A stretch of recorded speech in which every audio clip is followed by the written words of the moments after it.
ইতিহাস গড়ে প্রথমবারের মতো ইন্টার মায়ামিকে MLS কাপ জেতানোর পথে অসাধারণ পারফরম্যান্সের পুরস্কার হিসেবে দারুণ এক স্বীকৃতি পেয়েছেন লিওনেল মেসি। মেজর লিগ সকারের ৩ দশকের ইতিহাসে প্রথম ফুটবলার হিসেবে লিওনেল মেসি টানা দ্বিতীয়বার বর্ষসেরা খেলোয়াড় MVP পুরস্কার পেয়েছেন। এর আগে ২০২৫ মৌসুমের MLS কাপের সেরা ফুটবলার নির্বাচিত হয়েছিলেন আর্জেন্টাইন মহাতারকা।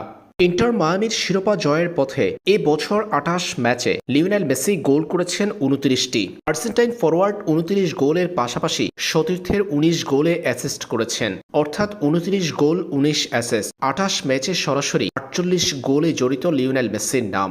অসাধারণ এই পারফরম্যান্সের স্বীকৃতি হিসেবে গোল্ডেন বুট পেয়েছেন লিওনেল মেসি। পাশাপাশি MLS এর মোস্ট ভ্যালুয়েবল ফুটবলার MVP পুরস্কার পেয়েছেন লিও। টানা দ্বিতীয়বারের মতো মেজর লিগ সকারে বর্ষসেরা ফুটবলার নির্বাচিত হয়ে রেকর্ড গড়েছেন লিওনেল মেসি। ৩৮ বছর বয়সীয় মৌসুমে ৪৮ গোলে অবদান রেখে দলকে চ্যাম্পিয়ন করার সক্ষমতা দেখিয়েছেন লিও।